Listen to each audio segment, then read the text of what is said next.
mempersembahkan serial Sandiwara Radio Teja Kusuma Moksa. Pada episode pertama ini dengan judul Terjebak di Goa Keramat. Naskah karya Edi Dosa, didukung oleh para pemain Edos sebagai Teja Kusuma, Siska Jawa sebagai Dewi Linggung Kuning, Insan Dosa sebagai Rangga, Desi Dosa sebagai Pelangi, Pripanggi sebagai Maharaja Mikra, Elsa Surya sebagai Panembahan Geni, Cucu Suteja sebagai Ki Saketi, Yudi sebagai Ranto, Teti sebagai Ranti, dibantu oleh Guritno, Tato, Mila, Salman, dan sederet bintang sandiwara radio lainnya. Pembawa cerita Asdi Suhastra, sutradara Edi Dosa.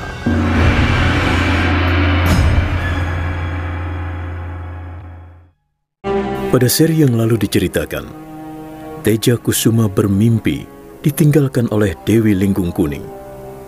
Dia sedih karena cintanya itu.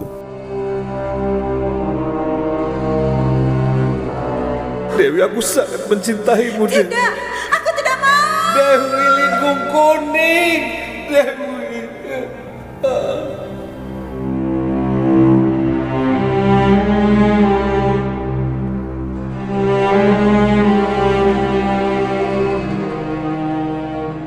Sementara itu, Adipati Soma tengah berduka setelah menemukan jasad Runi, anaknya, di tengah hutan, mati dibunuh oleh sepasang pendekar sesat, Ranto dan Ranti.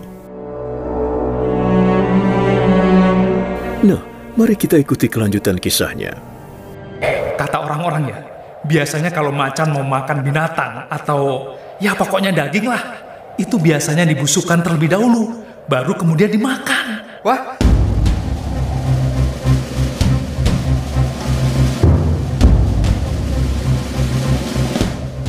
jangan-jangan di sini dekat dengan makanan macan itu. Iya.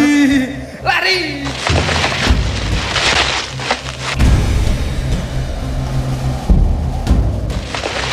Tunggu aku, tunggu! Cepat! Awas ada macan! Aduh, mana kakiku sedang sakit begini. Tunggu, aduh, sial, aduh kaki. Aduh.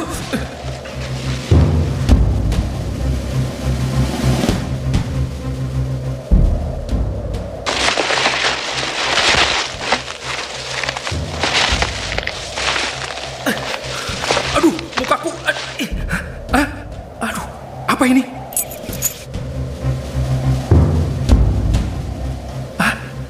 Gelang emas. Wah, kalau tidak salah, ini milik Tuan Putri Runi.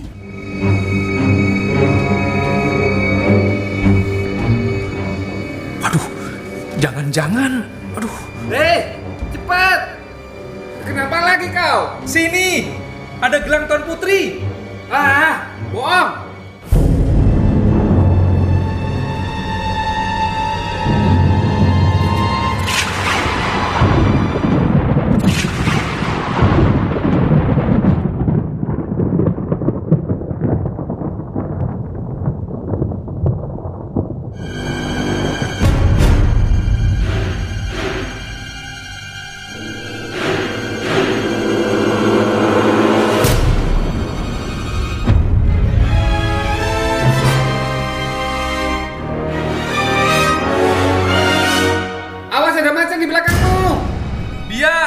Aku tidak takut mati.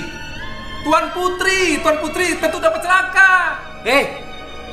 Jangan lancang mulutmu. Iya, kemari. Awas kalau bohong.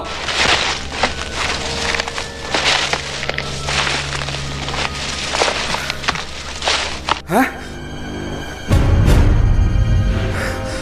Oh iya, benar. Wah.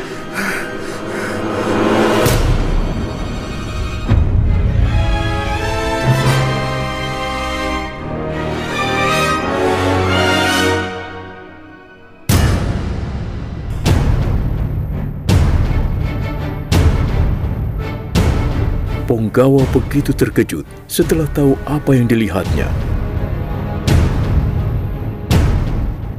Diamatinya dengan seksama gelang emas itu. Darahnya berdesir, bulu kuduknya meremang. Membayangkan apa yang telah terjadi dengan Putri Runi.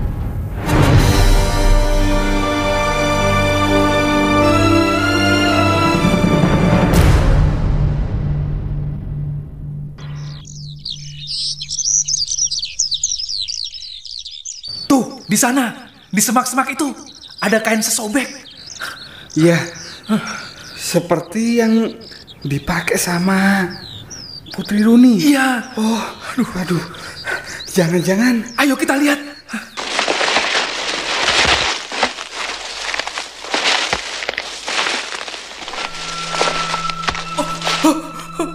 Tuan Putri.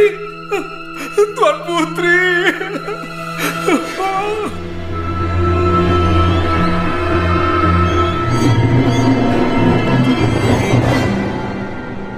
Orang itu menjerit sekeras-kerasnya setelah tahu bahwa Putri Runi tewas mengenaskan. Tuan Putri.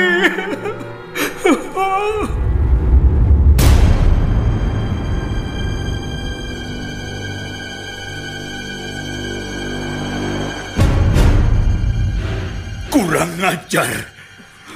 Siapa yang telah berani melakukan ini terhadap putriku? Mungkin sekali Tuan Putri telah dihadang perampok, Adipati. Hei, goblok! Di sekitar hutan itu tidak pernah ada perampok, bahkan maling pun tidak. Dan seingatku, anakku tidak pernah mempunyai musuh.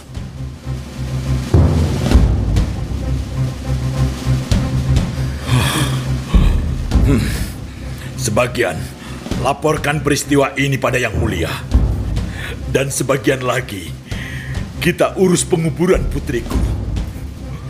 Lalu segera setelah semuanya selesai, kita menuju ke tempat kejadian.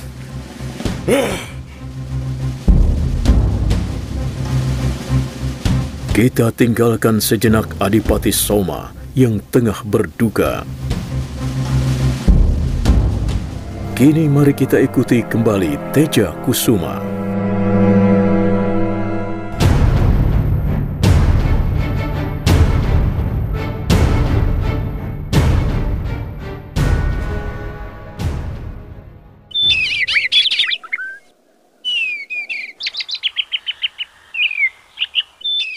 Dua malam sudah, Dewi Linggung Kuning meninggalkan aku. Dan selama itu juga, aku tidak menemukan kejadian-kejadian aneh di desa yang katanya sering diganggu oleh dua orang yang tidak bertanggung jawab. Apakah malam nanti juga akan tetap aman tanpa gangguan? Entahlah. Burung-burung itu seperti sedang mengejekku sekarang ini. Mereka seakan mengerti apa yang sedang terjadi terhadapku. Awas, aku lempar kau.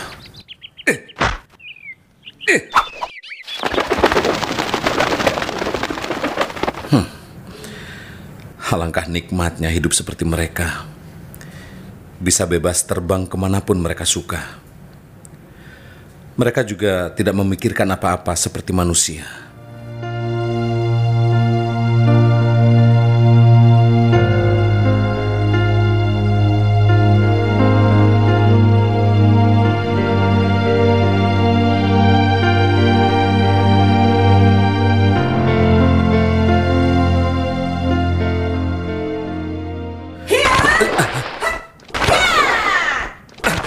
Dewi. Iya, Kakang. Mengapa terpaku seperti itu, Kakang? Aku hampir tak percaya bahwa kau yang datang, Dewi. Mengapa begitu, Kakang Teja Kusuma? Aku terlalu rindu, Dewi. Ah, Kakang.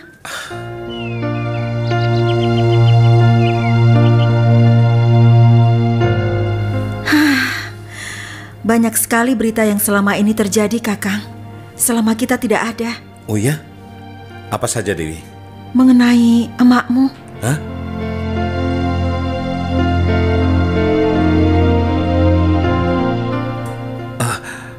Ada apa dengan dia? Tenang, Kakang.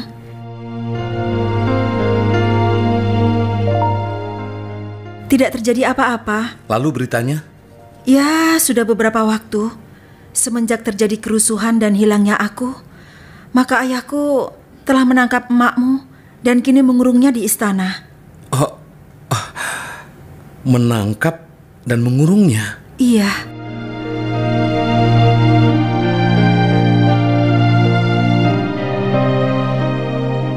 Lalu apa maksudnya? Dan apa yang telah terjadi dengan emakku? Tidak ada yang begitu penting, Kakang. Karena emakmu diperlakukan secara baik-baik oleh ayahku. Ya, memang statusnya ditahan. Tapi emakmu dalam keadaan baik-baik saja.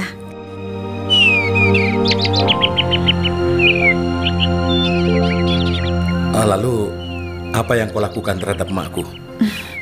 Tidak ada, Kakang. Belum. Apa? Kakang, aku tidak terang-terangan menghadap dan memasuki istana. Aku masuk seperti maling saja. Karena saat itu banyak tamu yang ingin berjumpa dengan ayahku malam itu.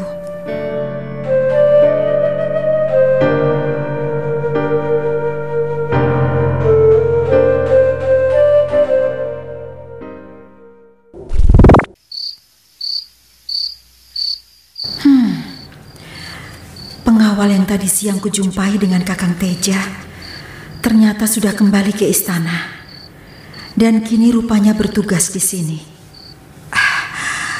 Aku harus masuk ke kamarku tanpa membuat gaduh.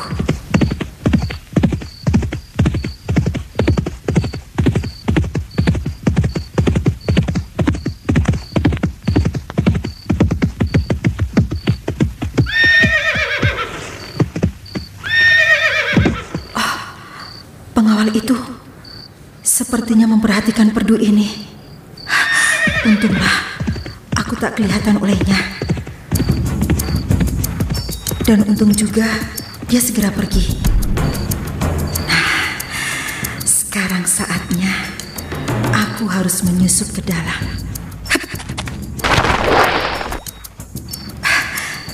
Dari sini aku harus mengintai ke dalam. Sepi. Sekarang aku harus turun ke bawah.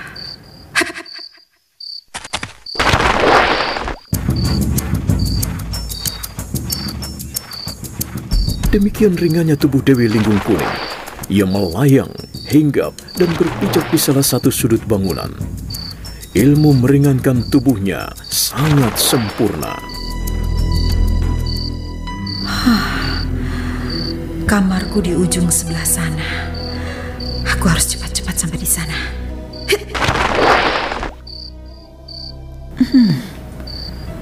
Para pengawal nampaknya hanya mondar-mandir saja. Keamanan yang seharusnya dijaga justru hanya dijadikan sebagai mencari nafkah semata. Mereka hanya ingin mendapatkan gaji, sekedar penyambung hidup. Tugas yang semestinya dijalankan secara sungguh-sungguh.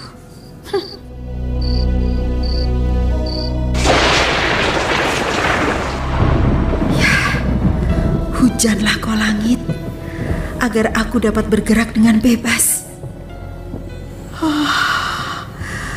Rupanya tamu-tamu ayah adalah utusan dari Adipati Soma.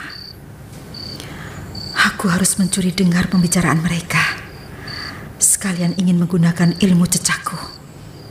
Aku harus naik ke dinding dan bersembunyi di atas langit-langit. Ya. Nah, di sini aku akan mendengarkan segalanya. Hah? Jadi Putri Runi ada yang membunuh?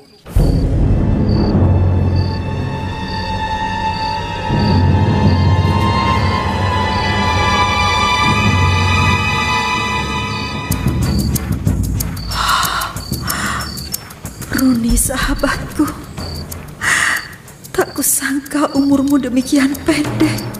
Di mana kejadiannya? Di hutan Gunung Ungkal dan hutan Gunung Kembar, Yang Mulia. Lagi-lagi di sana.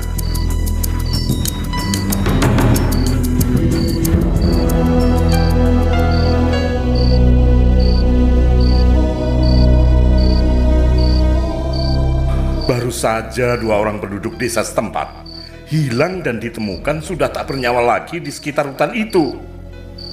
Kalau begitu adanya, sekarang di sekitar sana harus dijaga. Aku khawatir hal serupa akan menimpa penduduk lainnya. Aneh. 3 orang yang dilaporkan adalah termasuk yang muda-muda. Umurnya masih belasan tahun dan baru meningkat remaja.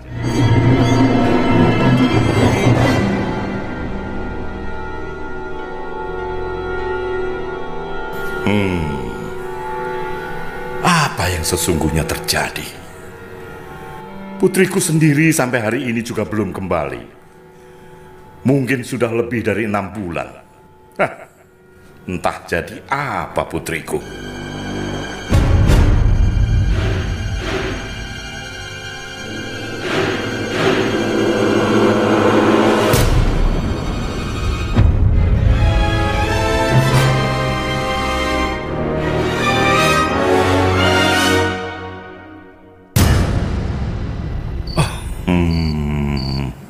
Dan menurut keterangan, putriku pun memasuki hutan itu. Kalau demikian halnya, bisa jadi hutan itu mulai angker, tuanku. Maksudmu?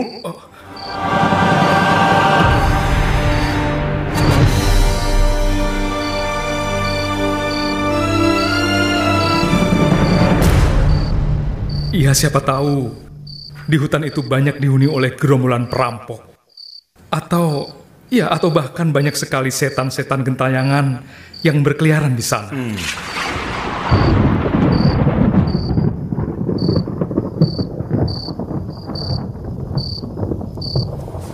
Entahlah.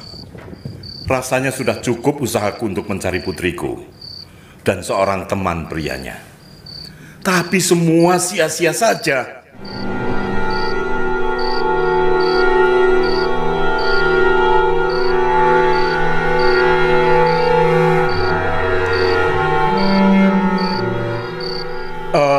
Atau mungkin, oh ya, silahkan beristirahat. Hari sudah cukup malam. Baik, Yang Mulia.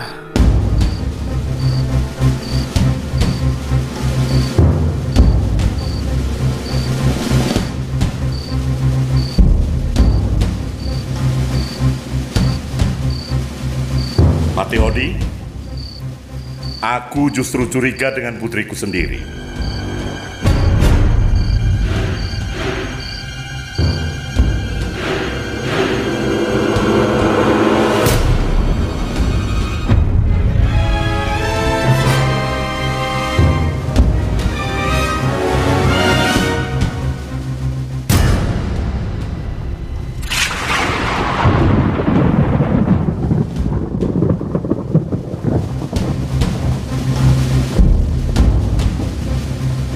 Karena menurut berita yang masuk, pengacau itu sepasang muda-mudi yang masih cukup muda. Jadi siapa tahu malah putriku sendiri.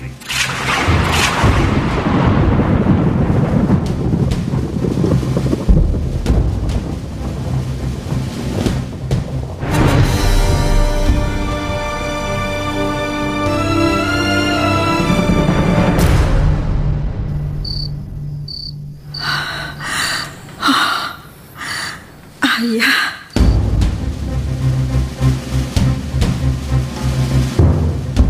Betapa terenyuhnya hati Dewi Linggung Kuning karena mendengar dugaan ayahnya. Batinnya serasa diiris sempilu. Tak terasa air matanya menetes membasahi pipinya.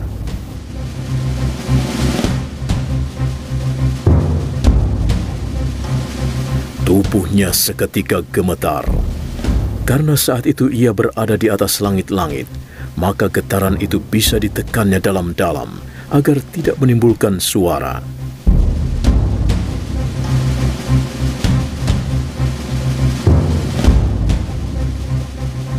Malam pertama dia kembali ke istana sejak kepergiannya merupakan malam yang sangat mencekam hatinya.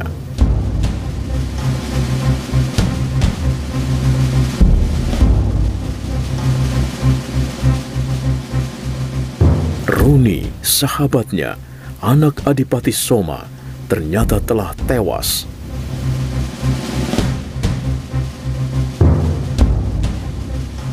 Sementara ayah Linggung Kuning menduga bahwa pelakunya adalah Linggung Kuning dan Teja Kusuma.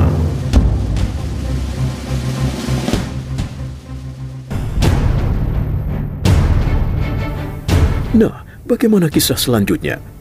Saudara pendengar, silakan mengikuti terus serial Sandiwara Radio Teja Kusuma. Sampai jumpa.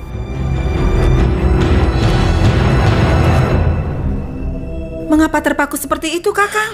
Aku hampir tak percaya bahwa kau yang datang, Dewi. Mengapa begitu, Kakang Teja Kusuma? Aku terlalu rindu, Dewi. Ah, Kakang.